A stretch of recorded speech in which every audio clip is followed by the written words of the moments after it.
Hello, Tar Heel Nation. Welcome back. Another episode of UNC Hoops Talk podcast. This is our 245th episode of this podcast. I don't even know how many years been doing it. But late night live podcast after the Wake Forest win for our Tar Heels, coming off of um, a kind of pretty disappointing loss at Pittsburgh to end 2022. We at least get 2023 started off right. So happy New Year. Hope everybody had a good holiday season. I'm sure people are back into the grind. I know my kids were back to school today. Everything seems kind of back to it, except our heels are still kind of up and down. And so, as you see the title of this podcast, just kind of I don't know, maybe a little therapy or something. How are we feeling about our Tar Heels? So, like I said, recording this live on YouTube. If you are not subscribed yet, get over to YouTube. .com/UNC Hoops Talk. Subscribe. We've got some new subscriber over there. So thank you guys for subscribing. I think my goal here for 2023 is to get to 500 subscribers. We were in the 300s for quite a while. We've broken through to 400. We've gotten quite a few more. So keep spreading out there. Keep subscribing if you're listening to this. Even if you don't watch or listen on YouTube, if you could do me a favor and just go to your YouTube and subscribe. You don't have to listen to there still. You could listen through the app. But yeah, we're starting off 23 on the right note here at least. Tar Heels get the win over Wake Forest. I was about to say we'll see how much comments or how many guys we get in here live. Again, if you subscribe on YouTube, you can join the live shows, get the chat in and stuff like that. But I was going to say I don't know how many we'll have since it's a late night one after the game, but we do have Stay Vigilant here with us. Feeling great after that win. We got Garrett Clemens, awesome win. So he's happy for Leaky and RJ. Yeah, Leaky stepped up big in the first half. RJ stepping up big in the second half. Stay vigilant. Yeah, Leaky helped to win that game for sure, offensively and defensively. Um, Came up big when Love was cold. Yeah, Love wasn't much love in this game. Uh, Seth Tremble, nice game. Yeah, we're gonna get into this one. Um, I think we need to start with the Pittsburgh one for what it's worth. Put a bow on 2022 and before we jump in. But the Nintendo nerd, he is here as well. Thanks for joining and jumping on here. Love what we saw from Seth Tremble. He brings so much energy both ends of the floor. I think Garrett agrees. Trimble was big tonight. His defense on Appleby was huge. Yeah, especially in the second half there, which is obviously why he got to play starter minutes there. With Love out, or sorry, with Pete Nance out as well. We'll talk about that. But yeah, Stay Vigilant says Pitt is legit. They are 4-0 now. They just beat Virginia last night as well. So let's start there. The Tar Heels go to Pittsburgh, and I guess the biggest disappointment, we lost 76-74. Score was closer than kind of the end of the game really was. I think we hit a late three. Somebody I think banked in, maybe Kayla Love banked in a three, and then also Tyler Nickel got a wide open layup there. We kind of cut it down into two, but it really wasn't even that close at the end of the game. But Pitt is 4-0 in the ACC now. Us and Virginia were on their courts. They beat NC State and Syracuse, I think it was, on the road. Which, yeah, give them credit. They're beating the people in front of them. But yeah, like Garrett is saying here, we led for 35 minutes in that game. We had that game in our control, and we just got away from what was working. We got away from going into Baycott, and just didn't run our offense and really gave that one away. And JB2 says, I don't want to hear about Pitt. Had we played Pitt the way we played the second half tonight, we win by double digits. But that's basketball. That's college basketball when we have 18 to 23-year-olds. Um, Stay Vigilant says we have let off the gas. We can be one in the ACC. Yeah. So coming in tonight, I believe we were ranked, or not ranked, but we were in last place, probably tied. I don't know. I didn't see the graphic. I feel like somebody said that. Um, but Yeah, so Pittsburgh we're in control, and we just kind of get away from what was working, what was doing well.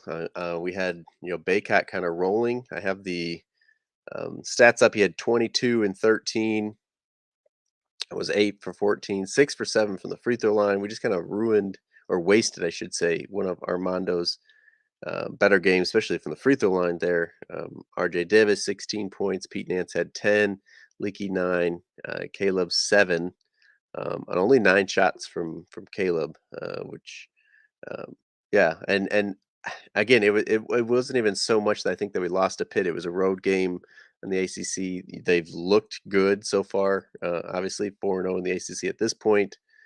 Um, but it was more that we had control of the game, that we had it there, and then also I think kind of the response from that. Armando kind of talking about doesn't know how guys aren't locked in, how they just didn't want it. I think most people thinking he's referring to Caleb Love. It just yeah, it just looked like I don't know. There's chemistry issues, or there's something, some riff or something going on with the guys. It was something was off. Um, Garrett says Baycott hardly touched the ball, and he did down the stretch tonight. I mean, you hope a good team is going to make that adjustment. We just have to be willing. I think the guys know we're better when we're playing through Baycott. The announcers tonight were talking about it. Even if he doesn't shoot, get Armando a touch. He had the one kind of layoff for Seth Tremble, easy layup. He's a willing passer, and yeah, we just got to figure it out. Whether it's chemistry, whether it's our rotation, we can get into that. But we do want this to be somewhat of a quick podcast, as again, it's a late night one. I got to get to bed. Still got to get my kids to school in the morning, all that. But I do enjoy all your guys' comments here. You guys are killing it. I can't keep up with it. Um, but yeah, we want to go fairly quickly and talk about this. So that was Pittsburgh. We lost by 2. It looks better now that they beat Virginia last night as well. Uh, but yeah, like the Nintendo nerd says, we need a true road win, and that would have been huge. And again, it's not even that we lost to Pitt. It's more of kind of how we did it. We had the game under control, and we gave it away. So uh, I mean, again, can't do anything about it at this point. It's over. It's done with. I guess I will say before I move on, the other thing that really frustrated me is they had was it one guy that ended up in double figures? No, there's 2 guys they ended up in double figures. Hinson hit some free throws late, hit a late 3 for them. Otherwise, I think up to that point, Burton was the only person in double figures. He ended up with 31, shot 14 for 17. So not only did he score a lot, but he did it very efficiently, only on 17 shots. And it was like we had no answer for him. We tried different guys defensively on him. Tried Seth Tremble, I believe, obviously Leaky, and nothing worked. But what we didn't do was just kind of throw a double at him or really deny him and not let him get the ball. Like we just never made anybody else beat us in the game until maybe late. And I don't even know if it was about, you know, not getting Burton the ball. It was just Hinson had it. I think it was a late shot clock or something. We nailed the 3. He had DeMarco Dunn, him at one point, shot right over top of him. But as far as Burton goes, we let him get it on the wing, and he got right to his points, right to the inside the free throw line. He was backing guys down. I mean, he was doing whatever he wanted, and it felt like we never tried anything to disrupt him. To make and Pitt is typically a good 3-point shot, or they have been this year. They only shot 5 for 25 against us, and again, Hinson had 1 or 2 of them late in the game to even get that point. So it's not like we never I get it. We can respect their 3, but let's make them make some on a night where they weren't really making any to try to beat us instead of Burton just doing the same thing over and over and over to score all his points. I feel like we could have tried. We didn't try the press that we had been doing in previous games. There was a lot of talk about how the guys liked it and Hubert liked it, and we never did that. We didn't throw a double at Burton. We didn't. I don't know. It just felt like there was more we could have done to disrupt him, and that was what was frustrating. Along with obviously us giving up the lead, so we lost Pitt. We went to 1-2 in the ACC. We got Wake Forest coming tonight, or we had them come in tonight. Coming off of, I don't know what they did recently. I know, a couple weeks ago, or not even a couple weeks ago, last week or so, they beat Duke. It was at their place. Duke was without a couple of their freshmen there, which they did have tonight when State blew them out. So we can't say, that was the only reason that Wake Forest beat them. Uh, but yeah, we kind of put ourselves back into that position where we're 1-2 in the ACC. We don't obviously want to drop to 1-3. Almost feels like a must win, and luckily we do. It doesn't always look pretty. It seemed like we had a game under control early, but we are just letting Wake hang around. And then late in the first half, they actually get the lead. They were winning by one. They were up one at halftime. RJ Davis comes out in the second half really hot. And again, we just kind of let them hang around. We let them hang around. And after playing 10 guys in the first half, um, with Tyler Nickel, who's been getting minutes in a lot of games early in the season, getting none. So we play 10 guys without Nickel getting any. Of course, Dontrez Style doesn't get any either. Um, DeMarco Dunn, who just played 20 minutes against Pitt, played hardly at all, maybe 2 minutes in this game. And then we end up, and I haven't mentioned yet, but Pete Nance pretty much played the first minute, 2 minutes, minute and a half, something like that. Got a foul. I'm assuming this is back again. I haven't heard anything. The announcers didn't say anything, so it seems like they didn't have anybody courtside to ask, our trainers or anybody on our staff, even at halftime. I don't know that we got an update, but I'm assuming it's his back issue again, that he struggled with the end of the Pittsburgh game. And so, yeah, the first half we play all these different guys, not even just in Pete's spot, but we play 10 different guys. And then the second half, and I called it. I put it in a couple of groups that I'm in. We're only going to see 5 or 6 guys in the second half. And Justin McCoy, again, haven't seen him all season. All of a sudden, he's getting a bunch of minutes. This game starts the second half in Pete's spot. Um, wasn't too long in the second half that Trimble comes in for him, and then we played those 5 guys the rest of the half, the rest of the game. Which again, somebody made the comment of our guys were really gassed at the end of the game. Well, yeah, when they play the same 5 the whole second half, they're gonna be tired. Um, and so I think that's the deal with Pete, as Stay Vigilant asks. As far as I know, it's just his back flaring up.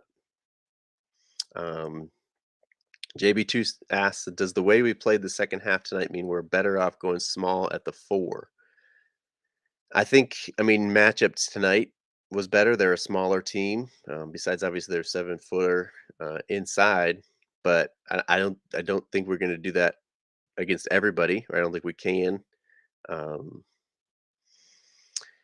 and I don't think we're going to do that if Pete is healthy. I think if Pete's healthy, he's going to get those minutes. To me, really, for most of the night, I know Caleb hit a 3 late, but is put Tremble in there and play Caleb Love less, unless he's going to show some fire and some resilience and take care of the ball and play some defense and all that stuff.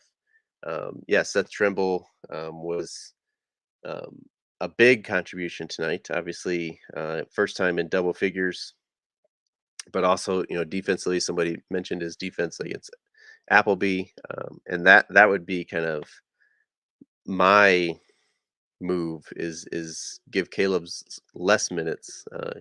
Again, I would love to see Dontrez Styles get in there for a little bit. See Tyler Nickel play the 4 there. I mean, that is kind of going smaller. See if they can knock down some shots. Even Puff Johnson didn't get much tonight. All those guys, I guess that's still going small for us, but that's going to be more out of necessity. Jalen Washington got a few minutes, but if Pete's hurt, we're going to need more out of him. So yeah, Save Vengeance says RJ Davis has been better between him and Love so far, no doubt. Uh, Caleb Love, I don't know what it is, but JB2 says that's been the case for 3 years now. Minus probably March, although I mean RJ had some tremendous games in March as well. But it's like Caleb has got so much pressure on him trying to live up to last March, trying to impress the draft scouts, whatever it is. I don't know. Someone's got to let him know that he's not helping himself in those instances, though, the way he's playing now. So Puff's minutes have dropped too. Wonder what's going on there. Yeah, and again, I don't want to harp on Hubert Davis too much. I don't want to harp on our rotation too much, but it's so different game to game. I I can only imagine what it's like for the players. Like you have no idea. I don't know. Maybe Hubert's telling them after the game or before games, like, "Hey, you're going to play a bunch this game." Next game, he goes to somebody else. "Hey, you're going to play a bunch this game." I don't get it. It's so different game to game. Last game, we had Demarco Dunn play 20 minutes, and I get some of it could be matchups, but you guys have to kind of know what their role is, when they're going to come in. Um, that kind of stuff.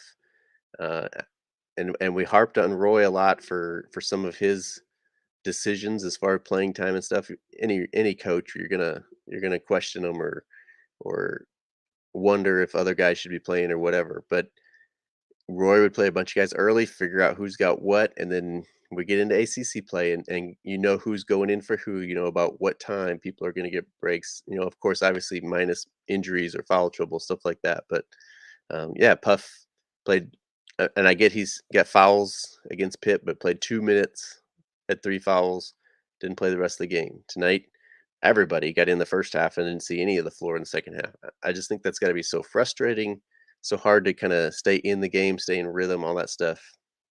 So it's not just Pitt. I think it's kind of everybody. But um, yeah, I don't know. So Nintendo Nerd says, "Got to give McCoy credit. He didn't add much offensively, but I did like his defense for the time he played." We'll keep moving on to that. I don't think we're gonna hit that tonight. I mean, he did fine. He held his own a little bit, but I think they were still going at him. There's a one time they were talking about his defense and how well it was, and then the guy just blew right by him for a layup. I think he even got fouled on it, got an and one, but um, not my favorite. But I digress. Less Caleb Love sounds great at this point. If Trimble had gotten 15 of Love's minutes against Pitt, we win easily. Um, yeah, I mean, the first half, especially tonight, Caleb Love just turning the ball over, bad shots, not playing defense. He finally hit that 1 3, and you see how fired up he gets. And then the announcers even say like how much more active he's being on the defensive end. Like it just shouldn't take that much.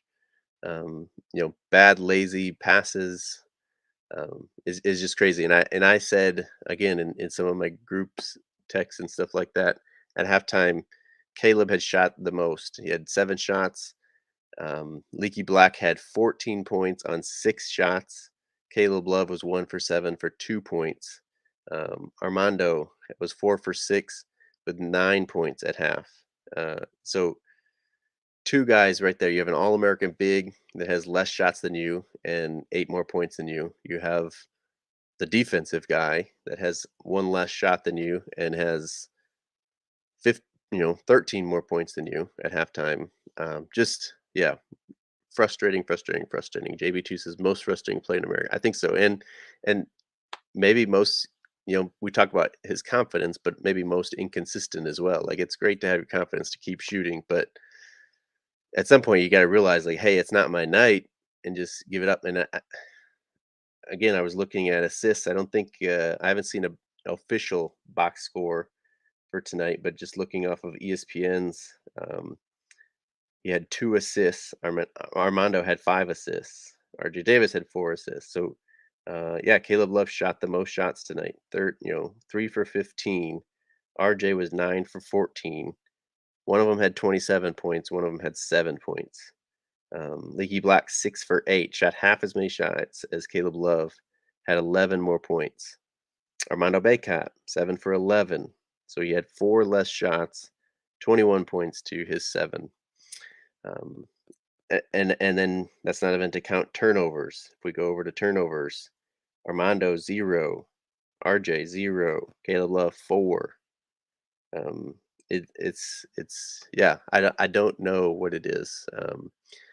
And I get maybe you don't just sit him down, but at some point you again take away his starting point and put in Trimble, or take away his minutes and put in Trimble. And if he pouts, then even more reason to leave him over there and let him sit. If he gets the message and comes out and plays, team basketball and takes care of the ball and all that stuff, then how much better aren't we if that happens? So Nintendo Nerd says the lack of a true bench is my biggest frustration at this point. I'm a huge defender of Coach Davis, but he said he would be playing them more, and he hasn't. And I've said that for both years. Like again, I get last year is kind of a pass. It's his first year. He's figuring stuff out, and then we just got on that roll. But I'm with you. Even last year he said these guys should be playing. These guys need minutes, and they never got them. This year he came in saying, "I got to play more guys. I got to play my bench." And you can say he did tonight. He played 10 guys. But again, in the second half, essentially we played 5 guys.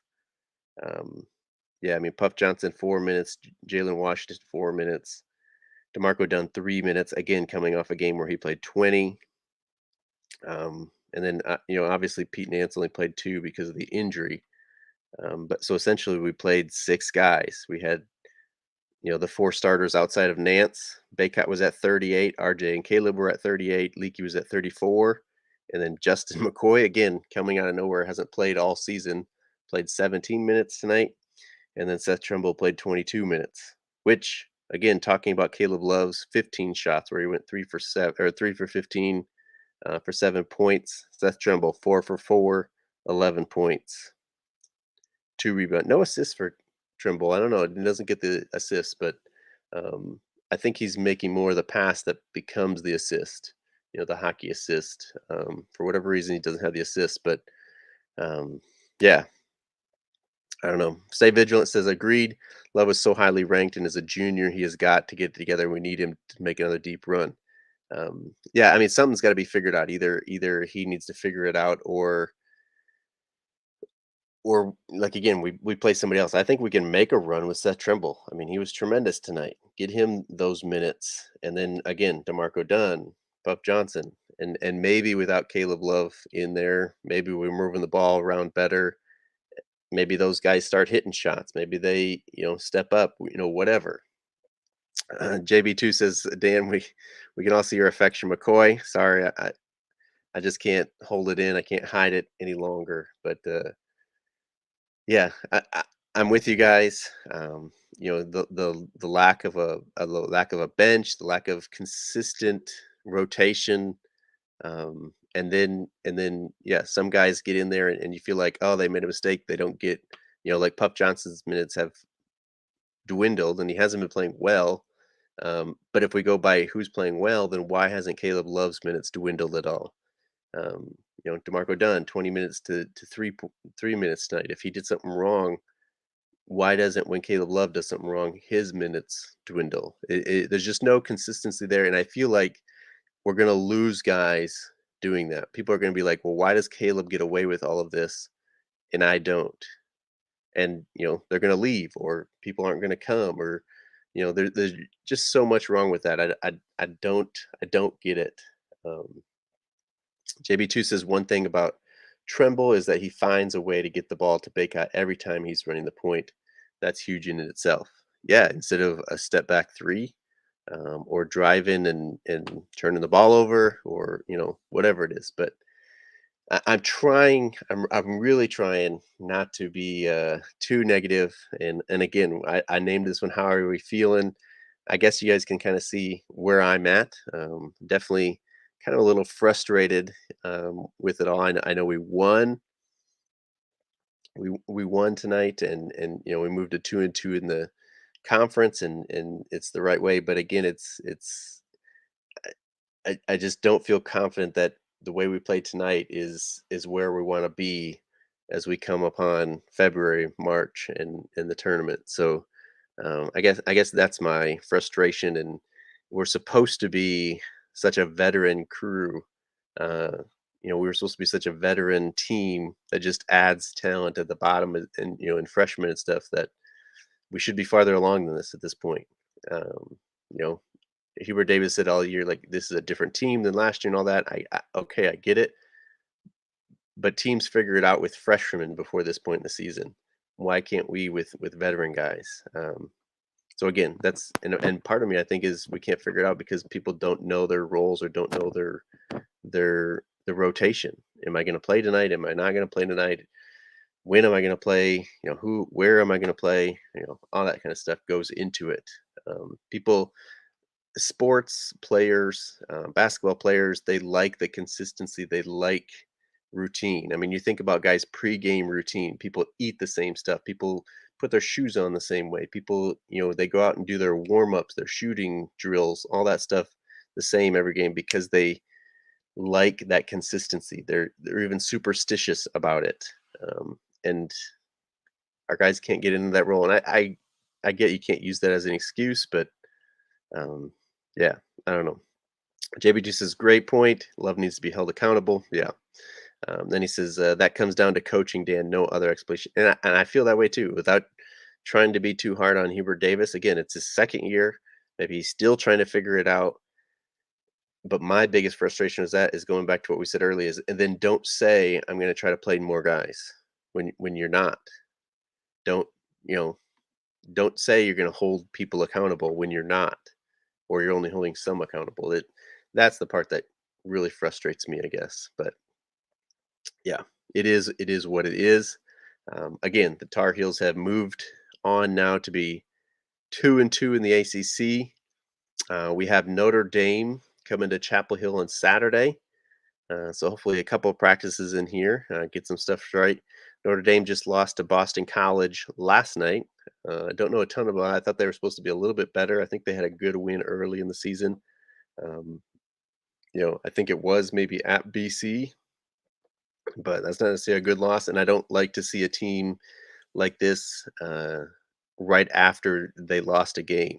I always, we don't want Duke to lose right before we're about to play them because then they take it out on us. So don't like that. It's also an 11:30 a.m. Eastern tip, so that's going to be 10:30 for me here Saturday morning. A team we need to beat. It's at home. They just lost to BC, so we shouldn't lose to them. But it really does scare me. I don't know what to expect, and we've been doing the score predictions contest. I actually put it out a bunch of different places. This time it's usually on Twitter and YouTube. I actually put it on TikTok and Facebook as well, and Instagram as well. So we have a ton of them. I got to go through all those now and see who won. So watch for that video. Another reason to be subscribed to YouTube. But uh, yeah, a lot of people in those contests now have said like it depends what North Carolina team shows up. I have no idea what to expect from this team. So, and I completely get where they're coming from. I agree with them completely. But yeah, we should beat Notre Dame. It's at home. We need to beat Notre Dame, but we will see what happens Saturday morning. That is on ESPN2 at 11 a.m. Eastern tip. And then we turn around and what night is it? Tuesday, January 10th, we go to Charlottesville to take on Virginia. So again, Virginia just lost to Pitt, like us. I'm guessing they have a game this weekend as well. I don't know who they play. That's gonna be. It's always tough when we go there. It's always tough when we play Virginia, even at home. So this one is a 9 p.m. Eastern tip. So just like tonight, except next Tuesday. It says it's going to be on either ESPN or ESPN2. Probably depends how we do against Notre Dame and how they do this weekend in their game. If we both lose, it's probably ESPN2. If we both win, probably ESPN. But yeah, that's going to be a tough one.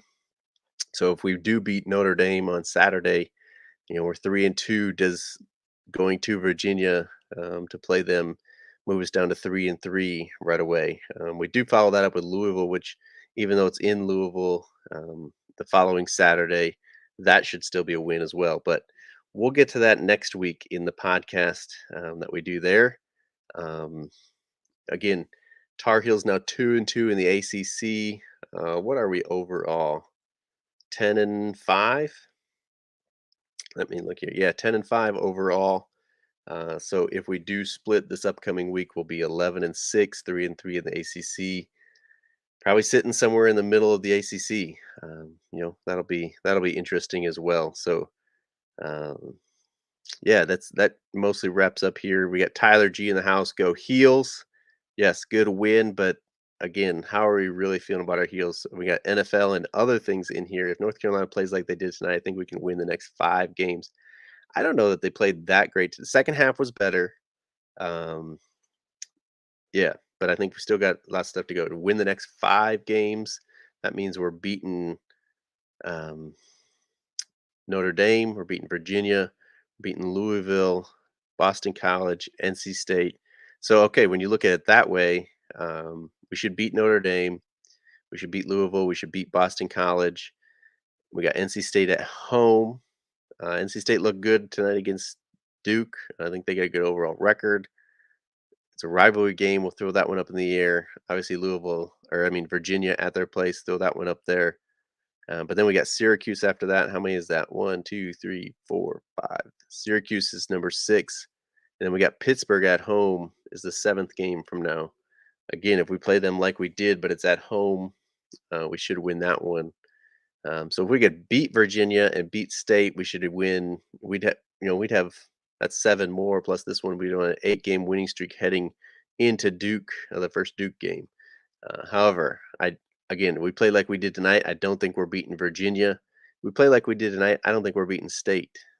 But again, that would be good over the next few weeks here. We should be able to, if we only drop the Virginia and the State games. Now the problem with that is we're beating all bad teams then, and we're not beating anybody good as far as our tournament seeding goes and stuff like that. So yeah, Nintendo Nerd says go Heels. We got ETG22 says not so much about high schoolers anymore with transfer portal. Yeah, it's more about the transfer portal, but we do have, again, we didn't mention that so much in season is about how the games are going, but we did just sign a couple of big time recruits, not for next year, but the following year. Although it sounds like both of the kids could reclassify to come to next year. We'll see. But yeah, we get into recruiting more in the off season here, but a couple of big signings